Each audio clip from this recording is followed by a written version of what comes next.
একটা। আশা করি সবাই ভালো আছেন। আজকে আমি আপনাদের সাথে আলোচনা করব আপনাদের বার্ষিক পরীক্ষার গণিত প্রশ্ন নিয়ে।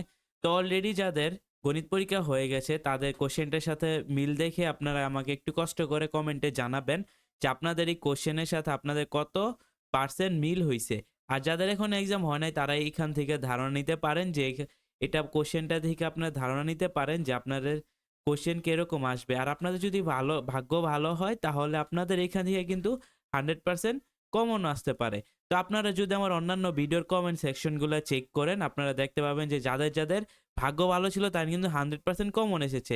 আর যাদের ভাগ্য ভালো ছিল না তাদের কিন্তু কমন আসে নাই। তাদের স্কুলের স্যাররা নিজেরা কোয়েশ্চেন করছে।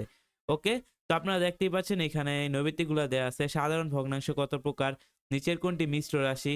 তারপর দেখেন 4/5 এর সাথে কত গুণ করলে গুণফল 1 হবে। ঠিক আছে?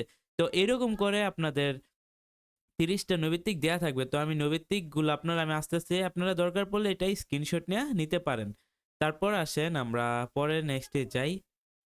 আচ্ছা তো দেখেন যে এইখানে দেওয়া আছে যে ১ম এ পাটিগণিত, ঠিক আছে? তো পাটিগণিত বিভাগ থেকে আপনাদের একটি কোয়েশ্চেন দেয়া লাগবে। এখানে যে আপনাদের কাঙ্ক্ষিত পাটিগণিতের যে বাল্টির অঙ্কটা আছে অনেক কঠিন একটা অঙ্ক। এই অঙ্কটা আসছে তো এটা আপনাদের আসতেও পারে আবার নাও আসতে পারে। না আসার সম্ভাবনাই বেশি। তো এই অঙ্কটা কঠিন আপনাদের যাদের অঙ্কটা কঠিন লাগে তারা এই অঙ্কটা করবেন না। আর তারপর দেখেন এখানে আরেকটা পাটিগণিতের অংশ আছে, একটা কাজের শ্রমিকের অংশ।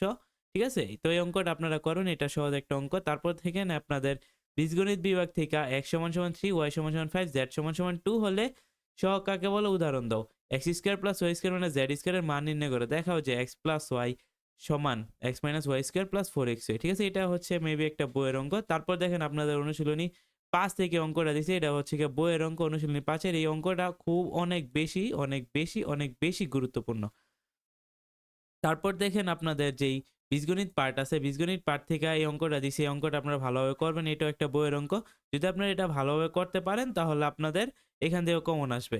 তারপর দেখেন এই যে এই অঙ্কটা এটাও আপনাদের অনুশীলনী ৬.২ এর ১৯ নাকি ২০ নম্বর অঙ্ক জানি। ঠিক আছে? তো এই অঙ্কটাও অনেক বেশি ইম্পোর্টেন্ট। এটাও আপনাদের পরীক্ষায় মাস্ট বি কমন পড়বে।